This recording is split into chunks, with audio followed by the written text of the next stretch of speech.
Standing in front of the Thomas Watkins vault is on Millionaire's Row in the Hamilton Cemetery, and he is the middle one of the trio that we have here.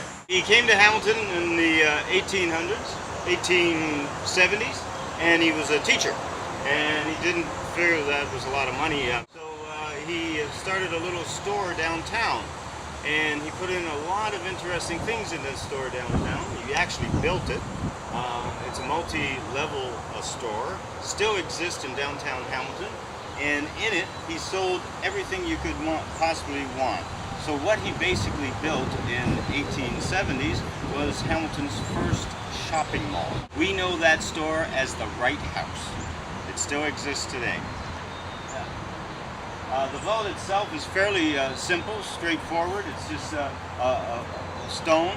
But the ideal thing about it, and weird about it, is that it's an underground vault, but you have to step up to get in it.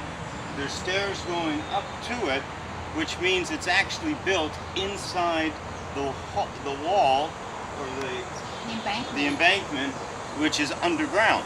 So you have to go up to go under, which is pretty cool. And why don't you tell us a little bit about this embankment? The embankment itself was built in 1813. The reason for that was the Americans were invading Canada at the time during the War of 1812, and the British were retreating back from Niagara, back from Fort Erie, back from London, and back from York, which is Toronto, and they were coming to the hub, which was Burlington Heights, which was the head of the lake.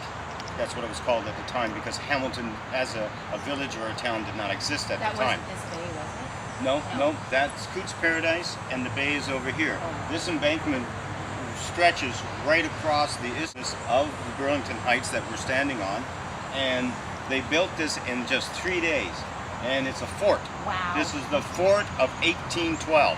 Nobody knows about this because it looks like a cemetery, and that's why the millionaires were able to dig into archaeological site and put it in here. And I've read a newspaper that Mr. Moody, who was the richest man in Hamilton in 1920, was denied putting his vault in the embankment. So by the centennial of the War of 1812, they had realized that this was an artifact that they couldn't dig into anymore. But these three here were built around 1900, 1895, 1900.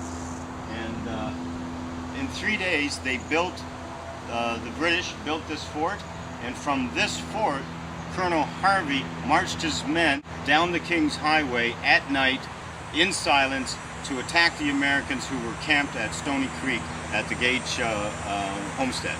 And we know that battle as the Battle of Stony Creek. So the beginnings of the Battle of Stony Creek is on Burlington Heights from this fort.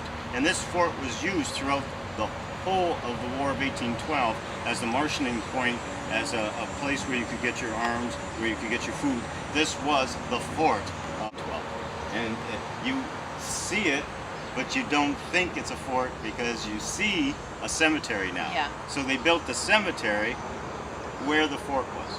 And it's an architectural gem, because what they were trying to get around was that they were outnumbered 5 to 1, and this is engineered for maximum kill.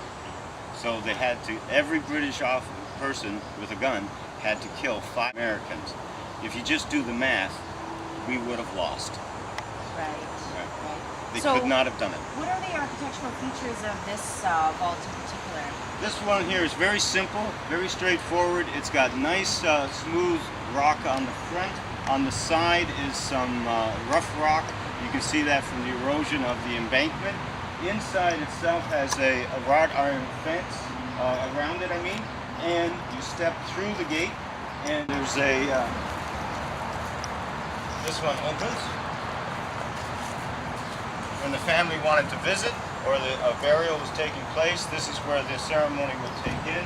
It has a wrought iron gate, because it is a vault, and the door itself is a large granite slab, and it's so heavy that it has its own railway track on the floor. The idea of a vault and a gate is that they didn't want people to grave rob.